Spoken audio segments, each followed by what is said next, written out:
తెలుగువారి వంటలో ఇవాళ వడకరి ఎలా చేయాలి, దానికి కావలసిన పదార్థాలు నేను మీకు ఇప్పుడు చూపిస్తున్నాను. వడకి కావలసిన పదార్థాలు మీకు చెన్నదాలు మీకు ఒక 4 hours ముందు నానబెట్టుకోవాలి. నేను 1 కప్పు చెన్నదాలు, కొద్దిగా ఒక 3 tablespoons ఉద్దిపప్పు నానబెట్టుకున్నాను. మీకు ఇలా నానాలి, ఇలా మీరు గిల్లు పడితే ఇలా గిల్లు పడాలి.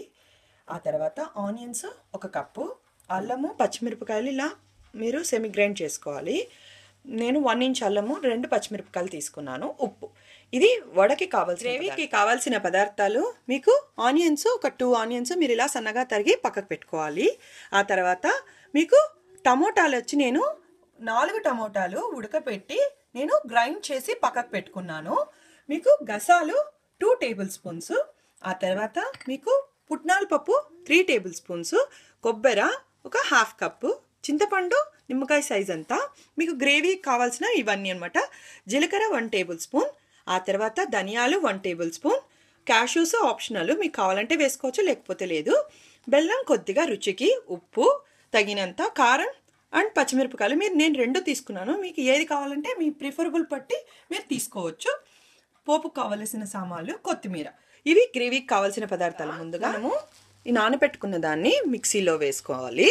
వేసుకొని మీకు ఎక్కువ వాటర్ వేసుకోకుండా గ్రైండ్ చేసుకోవాలి. గ్రైండ్ చేసి మనం పక్కకు తీసుకోవాలి. ఆ తర్వాత ఇలా మీరు కొద్దిగా సెమీ గ్రైండ్గా గ్రైండ్ చేసుకున్న తర్వాత ఇందులోకి మనము ఆనియన్స్, తర్వాత మనం ముందుగా దంచి పెట్టుకున్న అల్లం వెల్లుల్లి, ఉప్పు ఇది బాగా కలుపుకోవాలి. ఆ తర్వాత మనం ఈ పక్కన డీప్ ఫ్రైకి ఆయిల్ పెట్టుకోవాలి. ఇలా కలుపుకోవాలి. కలుపుకున్న తర్వాత మనము ఈ వడకరీకి ఎలా వేసుకోవాలంటే మనము జస్ట్ ఇలా ఉంటలుగా వేసుకోవాలి. ఎందుకంటే వడకరీకి పెద్దదిగా ఉంటే అది కొద్దిగా మెదగదు, అంటే నానకుండా మనకు గ్రేవీ లాగా రాదు.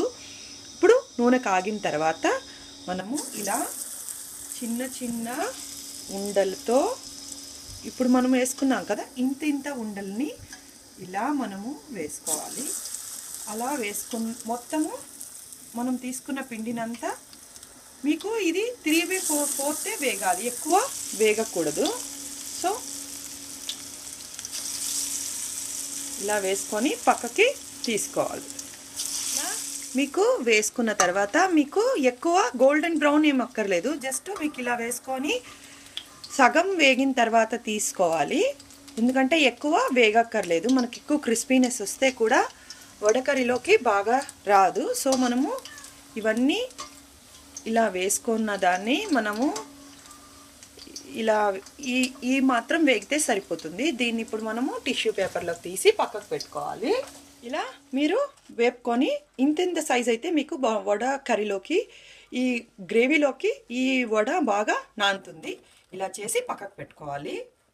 ఇలా పెనం పెట్టుకొని ఈ పెనంలో మీకు ధనియాలు, మనం కొద్దిగా ఆయిల్, నేను జస్ట్ కొద్దిగా 1/2 tablespoon ఆయిల్ వేసుకున్నాను. ఇందులో నేను జీలకర్ర, తర్వాత పచ్చి కొబ్బరి గసాలు, ఇవన్నీ మనకు పచ్చివాసన పోయే వరకు వేసుకొని ఇది గ్రైండ్ చేసుకోవాలి. సో మనం ఇది ఒక 2 minutes ఫ్రై చేసుకోవాలి. ఇలా మనము జీలకర్ర, కొబ్బరి, ధనియాలు వేయించుకున్న దాన్ని మనము మిక్సీలో వేసుకొని గ్రైండ్ చేసుకోవాలి. దాంతోపాటు పప్పులు, ఆ తర్వాత మనం ముందుగా తీసుకున్న మనకు కొత్తిమీర, ఇదంతా మెత్తగా పేస్ట్ చేసి పక్కకు పెట్టుకోవాలి. పేస్ట్ చేసి పక్కకు పెట్టుకున్న తర్వాత మనము పెనం పెట్టుకొని ఒక 3 tablespoons ఆయిల్ వేసుకోవాలి. ఆయిల్ కాగిన తర్వాత పోపు కాల్చిన సామాన్లు, పచ్చిమిరపకాయలు, మీకు నేను వెల్లుల్లిపాయ వేసుకుంటున్నాను, ఇది ఆప్షనల్, మీకు కావాలంటే వేసుకోవచ్చు, లేకపోతే ఇది స్కిప్ చేయొచ్చు, మీ ఇష్టము. దీంట్లోనే మనము క్యాష్యూస్, ఆ తర్వాత ఇది కొద్దిగా ఫ్రై అయిన తర్వాత మనము ఇది ఒక 2 minutes గార్లిక్ ఫ్లేవర్ నచ్చని వాళ్ళు స్కిప్ చేసుకోవచ్చు, లేదు గార్లిక్ తింటాను అన్న వాళ్ళు వేసుకోవచ్చు.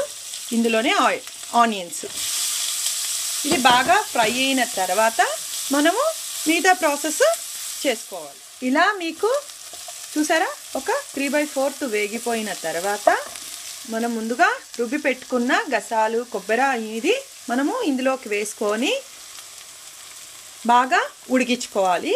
మనము చింతపండు నీళ్ళు కూడా వేసి ఉడికించుకుంటే ఇది కొద్దిగా పచ్చివాసన పోయే వరకు ఉడికించుకోవాలి. ఇందులోనే మనము ఇలా కలుపుకొని పచ్చివాసన పోయే వరకు కొద్దిగా అడుగు అంటుతుంది. నేను నాన్ స్టిక్ ప్యాన్ తీసుకున్నా కాబట్టి మీకు అడుగంటలేదు. సో దీన్ని ఇప్పుడు దీంట్లోకి నేను ముందుగా రుబ్బి పెట్టుకున్న టమోటా ప్యూరీని కూడా వేసుకొని కొద్దిగా వాటర్ వేసుకొని ఉడికించుకోవాలి. ఇలా ఉడుకుతున్న గ్రేవీలోకి మనం ముందుగా తీసుకున్న చింతపండు నీళ్ళని పోసుకోవాలి. మొత్తం చింతపండు నీళ్ళని మనము ఇందులోకి పోసి ఉడికించుకోవాలి. పోసి ఒక 5 minutes దాకా మీకు బాగా ఉడకాలి. ఇందులోనే మనము ఉప్పు, కారము అన్నీ వేసి ఉడికిన తర్వాత మనము ముందుగా వేసుకున్న వడలని ఇందులోకి వేసుకోవాలి. కొద్దిగా వాటర్ కూడా వేసుకోవచ్చు. ఇప్పుడు వడలు ఇలా వేసుకున్నాం కదా, దీన్ని సగంగా కట్ చేసి మనము ఈ ఉడుకుతున్న ఈ గ్రేవీలోకి వేసేసుకోవాలి. అప్పుడు మీకు ఈ వడకర్రీలోకి మొత్తం వడల్లోకి కూడా ఈ కన్సిస్టెన్సీ కూడా కొంచెం దగ్గర పడుతుంది. ఇలా మనము మొత్తము అన్నీ తుంచి వేసేసుకోవాలి. ఇప్పుడు మీకు వడకర్రీ రెడీ అయిపోయింది. దీన్ని ఇప్పుడు దింపి సర్వ్ చేసుకోవడమే. మీకు అన్నీ కావాలంటే అన్నీ చేసుకోవచ్చు, లేకపోతే లేదు. ఇలా వేసుకున్న తర్వాత ఆప్షనల్గా మీకు బెల్లము కొద్దిగా వేసుకోండి. మీకు కావాలంటే తీపి కొద్దిగా ఫ్లేవర్ ఇది యాడ్ అవుతుంది. ఇది ఇప్పుడు మనము ఇలా తుంచి వేసేసుకొని చూసారా, ఇవన్నీ బాగా ఈ మొత్తం గ్రేవీ అంతా ఈ వడల్లోకి వెళ్ళిపోయేలాగా మనము వేసుకుంటున్నాము.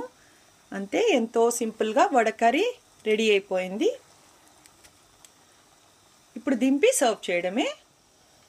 చూసారా, దీన్ని ఇప్పుడు బాగా ఉడికించుకున్న తర్వాత మనకి ఎంతో టేస్టీ అండ్ ఫ్లేవర్ఫుల్ వడకర్రీ మీకు రెడీ అయిపోయింది. దీన్ని మీరు దోశతో అయినా లేదు మీరు ఏ దీంతో అయినా ఈ వడకర్రీ సర్వ్ చేసుకుంటే ఎంతో సింపుల్గా, అండ్ మీరు ప్రాసెస్ కొంచెం ఫాలో అవ్వాలి. అండ్ ఫాలో అయిపోతే ఎంతో టేస్టీ అండ్ సింపుల్గా మనము ఇంట్లోనే వడకర్రీ చేసుకోవచ్చు. ఇలా బౌల్లో తీసుకొని మనము పూరీతో అయినా దోశకైనా చపాతీకైనా దేనికైనా ఈ వడకర్రీ చాలా టేస్టీ అండ్ సింపుల్గా మీకు సూట్ అవుతుంది. ఒకసారి ఈ విధంగా ట్రై చేసి చూడండి. మా తెలుగువారి వంటలో సబ్స్క్రైబ్ కండి. థ్యాంక్స్. ఈ వీడియో చూసినందుకు